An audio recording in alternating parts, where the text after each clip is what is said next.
Olá, alunos, como vocês estão? Espero encontrar todos muito bem, na santa paz.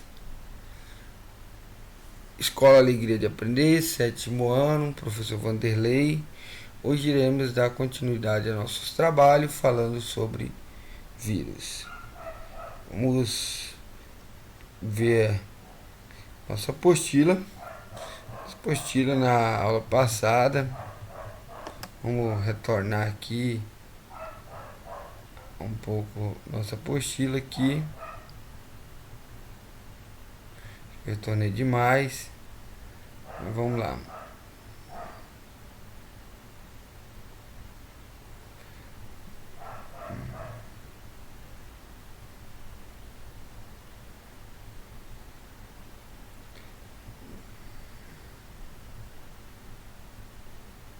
Tá. Algumas atividades aqui eram para ser respondidas da aula passada e para nós darmos continuidade aos nossos trabalhos. Então, estrutura viral, vírus.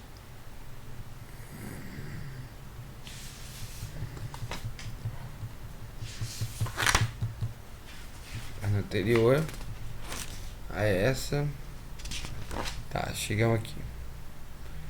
Ponto de partida.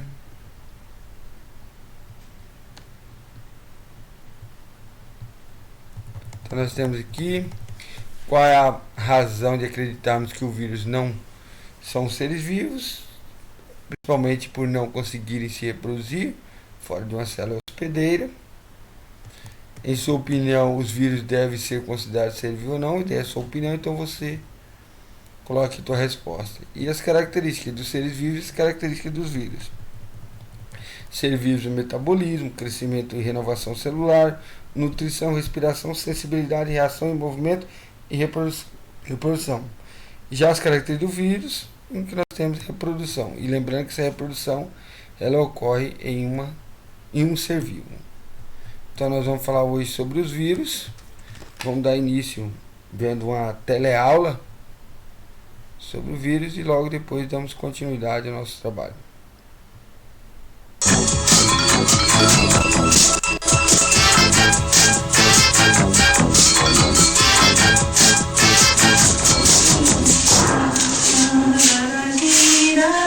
Olha só o que eu encontrei arrumando no armário, Maria. Eu quase jogando esse livro fora. E aí vem coisa, o que é, Alberto? É o seguinte, é uma carta escrita há muito tempo, né? É um nó de inglês, escrevendo para o secretário da rainha, descrevendo os sintomas de uma doença. Vê se você adivinha que doença é. Eu vou ler um trechinho. Prezado Lord Cecil, este que vos escreve, sente-se no dever de afiançar-vos o inteiro restabelecimento de nossa louvada rainha após o mal que a cometeu nos 6 primeiros dias de sua estada entre nós. Quer dizer que a rainha foi passar uns dias com o tal do Lorde aí e faz da teus votos? Deixa eu terminar, olha. A febre, dor de cabeça, além de amolestarem a nossa idolatrada, espraiaram-se pela corte sem poupar viva alma, fossem ingleses ou franceses, nobres e até serviçais. Nossa, foi uma epidemia, né? Eu próprio confesso-vos que melhor sorte não tive de vez que contraí a praga da qual ora convalesci. Lord Randolph, Edimburgo, novembro 1563. Agora, Maria, qual é o seu palpite? Febre, dor de cabeça, pra mim é gripe. Acertou a mosca! Escuta, mas em 1562 já tinha gripe, é? Você acha que as doenças surgem assim, sem mais nem menos? Acho. Por exemplo, a AIDS, o vírus do HIV não surgiu agora, só agora? Você tem razão, dessa vez você me pegou, viu? E agora? Velhas e novas epidemias. Esse é o assunto da nossa teleaula de hoje. Nesta teleaula, você vai conhecer um vírus e ver a sua ação no corpo de uma pessoa. Vai ver que os vírus da gripe e da AIDS têm coisas em comum. Vai conhecer ainda os principais sintomas de uma virose e as medidas preventivas para evitar a contaminação pelo vírus HIV. Ontem assisti a um documentário na TV sobre epidemias. Eu aprendi uma coisa que eu nunca teria imaginado. Você sabia que tanto a gripe quanto a AIDS são causadas por seres parecidos? É assim, o documentário mostrou bem, olha só.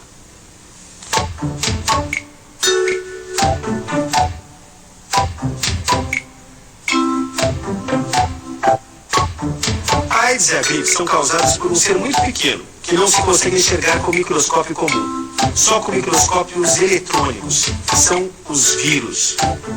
Quando os vírus penetram no nosso corpo, desencadeiam uma resposta muito intensa, que pode ser percebida pela febre. Geralmente as febres provocadas por infecções virais são altas e aparecem de uma hora para outra. Vírus como os da gripe e da AIDS dentro do nosso corpo fazem com que o organismo produza substâncias que possam atacá-los e destruí-los. Por isso são chamados de imunogênicos. As substâncias produzidas para imunizar os vírus chamam-se anticorpos. Os anticorpos são planejados para identificar o seu alvo com muita precisão. O nosso corpo é capaz de produzir substâncias que nos definem de invasores que podem provocar doenças, como os vírus.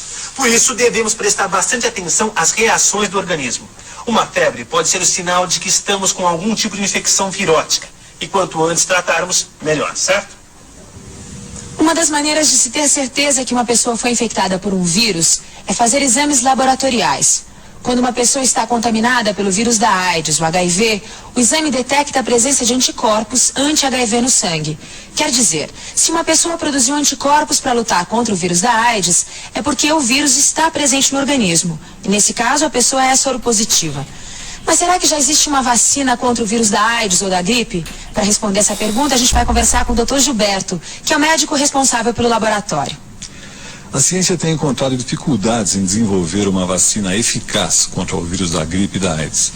Tanto o vírus da AIDS quanto o da gripe têm uma capacidade muito grande de se apresentar em diferentes formas. É por isso que aqui no Brasil a gente tem uma gripe com nome diferente a cada ano? Pois é, a cada gripe dessas o vírus mudou. As vacinas contra a gripe, portanto, são úteis apenas no ano em que são produzidas. Agora, quanto ao HIV, as pesquisas para a produção de uma vacina eficiente contra a AIDS continuam em ritmo acelerado, mas até agora ainda não existe nenhuma disponível para a população. Pois é, uma das dificuldades de se chegar a vacinas realmente eficientes contra alguns vírus é que eles se modificam rapidamente. É a mesma doença, mas provocada por vírus modificados. Puxa vida, quer dizer então que muitos vírus têm uma alta capacidade de se modificar, podendo originar novas viroses com novos sintomas. Mas isso não tem fim, né? Porque essas novas viroses podem afetar a espécie humana no futuro. Foi justamente isso que eu vi num documentário da TV, Maria. Ele dizia que esses vírus podem afetar a espécie humana no futuro de 3 maneiras. Que maneiras são essas? Pensa um pouco.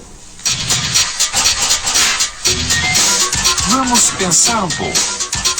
Em primeiro lugar, o homem continua devastando áreas de florestas naturais que não tinham tido contato humano. Com isso, viroses presentes ali podem se manifestar. Em segundo lugar, algumas pesquisas indicam que um vírus pode ficar dormente durante centenas, talvez até milhares de anos, e de repente reaparecer. Em terceiro lugar, os vírus atuais têm alta capacidade de se modificar.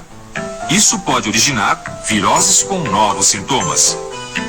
Nossa, quer dizer então que pode haver uma doença escondida na floresta que ataca de repente feito uma fera? Isso mesmo. Nossa, mas que bichinho mais danado esse tal de vírus, hein?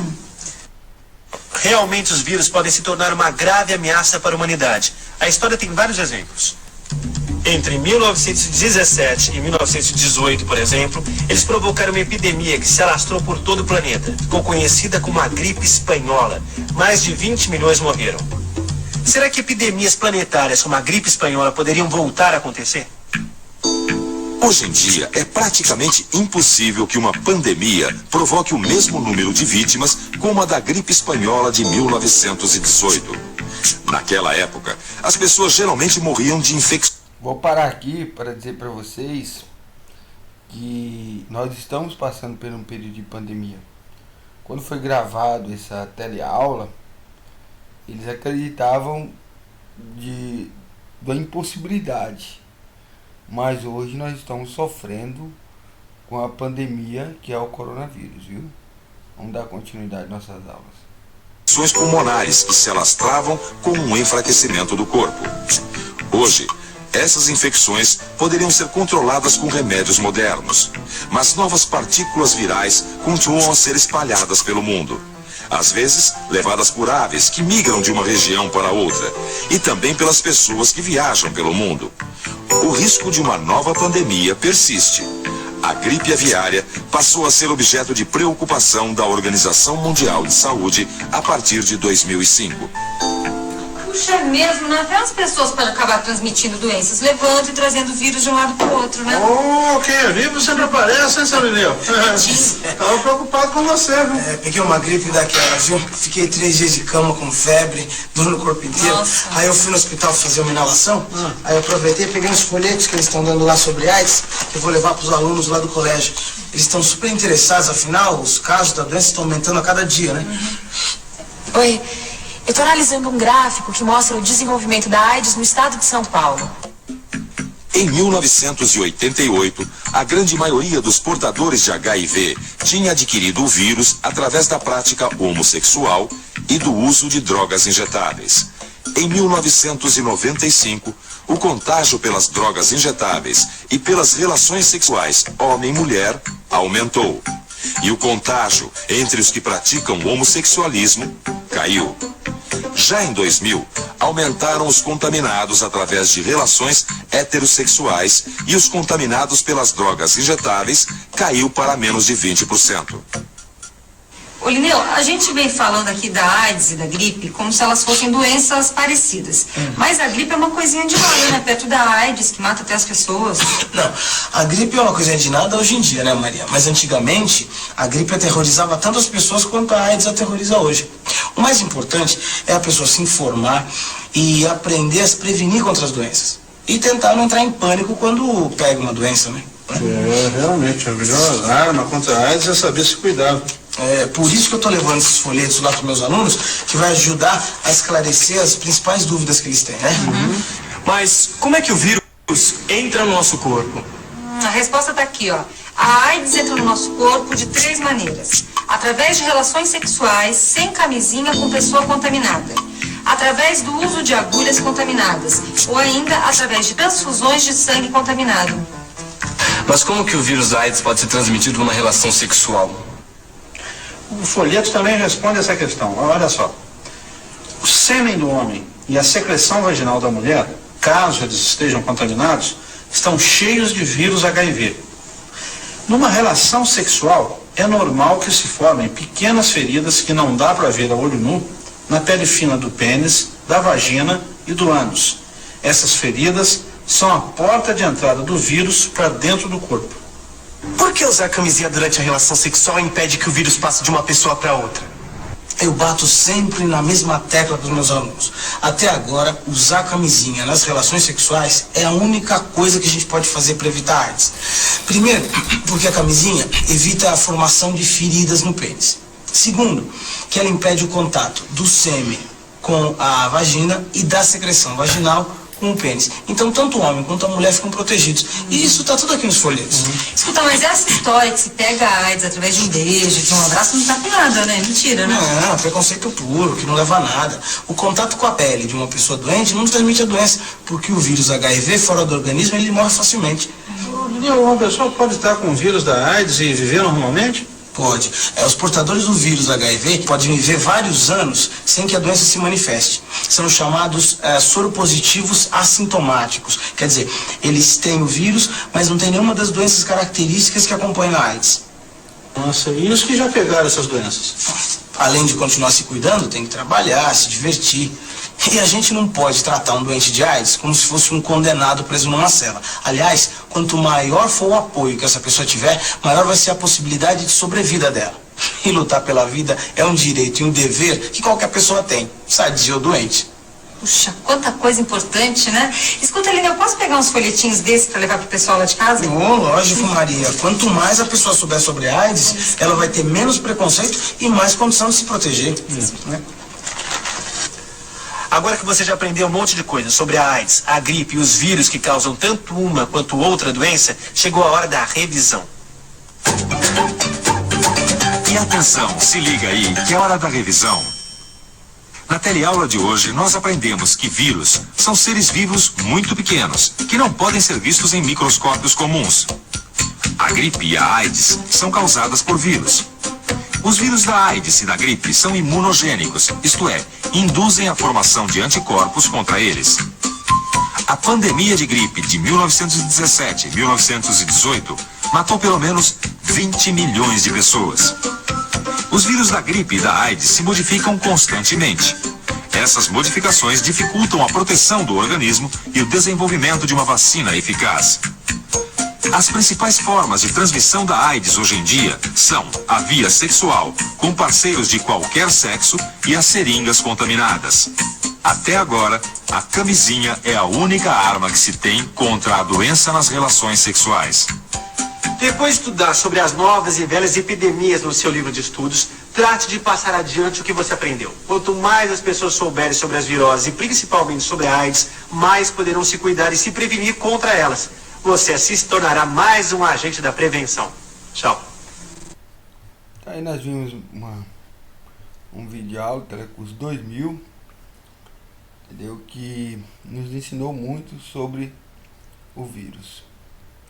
Agora nós vamos ver uma aulinha aqui sobre a vacina. Quando um agente patogênico, como um vírus ou uma bactéria, entra no corpo, se multiplica e ataca as células, provocando uma infecção. Esse micróbio é reconhecido como um corpo estranho e o corpo usa duas estratégias de defesa com seus principais soldados, os glóbulos brancos. Na linha de frente está a resposta imune inata, com a participação dos macrófagos. Essas células assassinas comem e destroem o intruso, qualquer que seja. O agente infeccioso é capturado por fagocitose e destruído. Essa reação local rápida pode parar ou diminuir a infecção, mas nem sempre é suficiente. Outros soldados entram em cena, os linfócitos. Identificam o agressor graças a uma molécula característica. Cada linfócito ataca um tipo de vírus ou bactéria específico. Quando identifica seu alvo, ele se multiplica.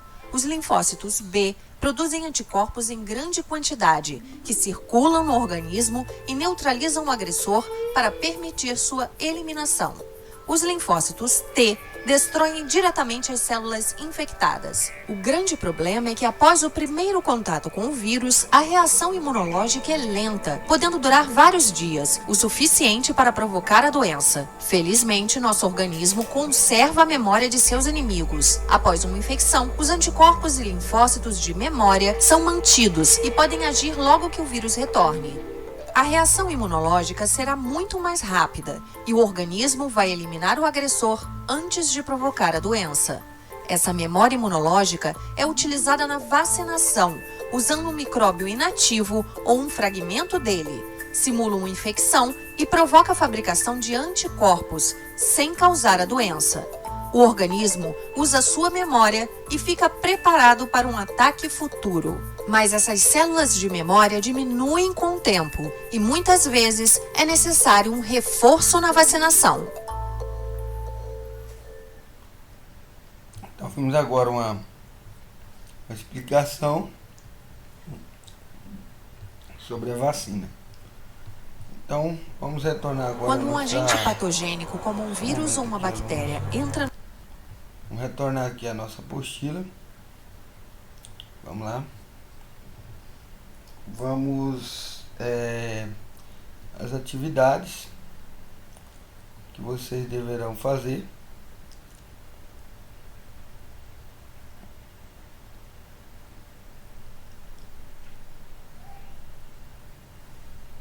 Atividade na página 509.